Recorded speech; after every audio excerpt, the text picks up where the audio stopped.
পাহাড়ে শীতের সকালে আমরা খুঁড়ছি বিশেষ সাদা পাথর। সেখান থেকে বেছে আনা হয় সবচেয়ে নরম আর পরিষ্কার টুকরোগুলো। এই পাথর থেকেই তৈরি হবে খাঁটি চীনামাটির পাত্র। পাথরগুলো বাড়িতে এনে রাখা হয় দেশি ওখলিতে। পায়ের সাহায্যে ধীরে ধীরে কুটে নেওয়া হয় সেগুলো। শক্ত পাথর বদলে যায় ঝুরঝুরে নরম মাটির গুঁড়োতে। এই গুঁড়ো মাটি চালুনিতে ছেঁকে নেওয়া হয়। মোটা দানাগুলো আলাদা হয়ে যায়, থেকে যায় শুধু হালকা আর মোলায়েম মাটি। এবার এই মাটি জল ভর্তি পাত্রে ঢেকে রাখা হয় 2 দিন। এই সময় সব ধুলো নিচে বসে যায়। ভোরবেলা পাখির ডাকে ঘুম ভাঙলে আস্তে করে উপরকার পরিষ্কার জল ফেলে দেওয়া হয়। নিচে থেকে যায় একদম পরিষ্কার চীনামাটি। এই মাটি বাড়ির গর্তে রেখে মামা পায়ের সাহায্যে ভালো করে মাখেন। মাটি আরও মসৃণ আর কাজের উপযোগী হয়ে ওঠে।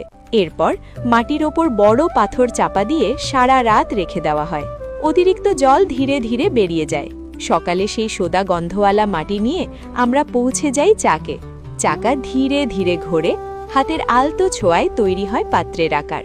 প্রথমে একটি ছোট কাপ, তারপর একটি সুন্দর থালা, আর শেষে একটি মিষ্টি কেটলি। প্রতিটা পাত্রেই লুকিয়ে থাকে গ্রামের সহজ সৌন্দর্য। তৈরি পাত্রগুলো রাখা হয় খোলা আকাশের নিচে, যাতে ধীরে ধীরে শুকায় আর কোথাও ফাটল না ধরে। পরদিন আবার চাকে বসিয়ে করা হয় নিখুঁত ফিনিশিং। লাগানো হয় ছোট হাতল, আঁকা হয় হালকা ফুল পাতার নকশা। সবশেষে পাতলা কাদামাটির জলে সব পাত্র ডুবিয়ে নেওয়া হয়। এতে আসে প্রাকৃতিক কোটিং আর পাত্র হয় আরও মজবুত। এরপর পাত্রগুলো রাখা হয় লোহার ডিব্বায়, ঢোকানো হয় জ্বলন্ত ভাট্টিতে। টানা 24 ঘন্টা ধরে চলে পোড়ানোর কাজ। 2 দিন পর ভাট্টি ঠান্ডা হলে খুব সাবধানে দরজা খোলা হয়। বেরিয়ে আসে ঝকঝকে একদম সাদা চীনামাটির পাত্র। এই হলো আমাদের গ্রামের মাটি আর ভালোবাসায় তৈরি শিল্প। এই পাত্রে খাওয়া মানে স্বাদ আর শান্তি দুটোই একটু বেশি। আপনাদের কেমন লাগলো কমেন্ট করে জানাতে ভুলবেন না।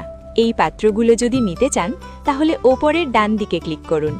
লাইক ও শেয়ার করে আমাদের সঙ্গে যুক্ত থাকুন।